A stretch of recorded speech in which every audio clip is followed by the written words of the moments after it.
I've gone viral, 1 million views on this video where people are finding out that big period clots are not normal. Now, it's taken me a long time to go viral, but having a period clot, it should always be smaller than a 10p pence. That's the size, about 2 centimeters.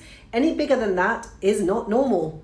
Every month, we shed our lining or thereabouts. Now, it's really important to know what's normal for you because within our blood, there are tiny cells called platelets and clotting factors. Now, when a blood vessel is damaged, the platelets gather at that site of the damage, and along with clotting factors, they form a clot to stop the bleeding.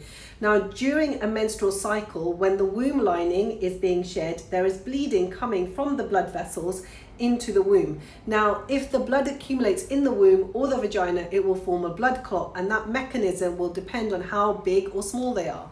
Large ones, so bigger than a 10p pence, are not normal, and we need to find out what the underlying cause is, because the underlying cause could be such as fibroids, so these are non-tumorous or non-cancerous growth that are growing in the womb as well.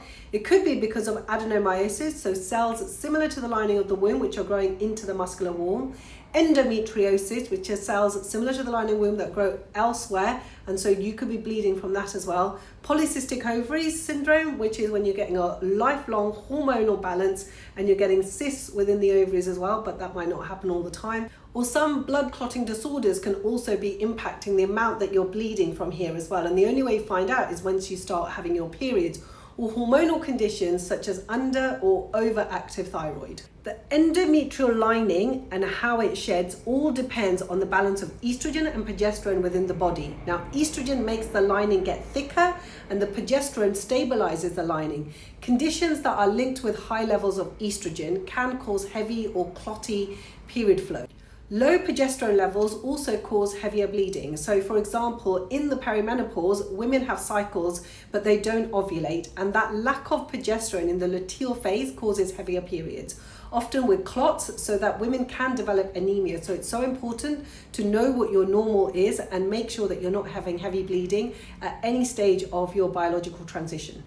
If you're changing your period products every 2 hours, that is not normal. If you're using 2 or more period products to manage a bleed, that is not normal. If your periods are lasting greater than 7 days, that is not normal. If your period is greater, or the clots that you're passing are greater than a 10p pence, that is not normal. If you're bleeding through your clothing and your bedding and your period product, that's not normal. If you're feeling tired and breathless, that is not normal.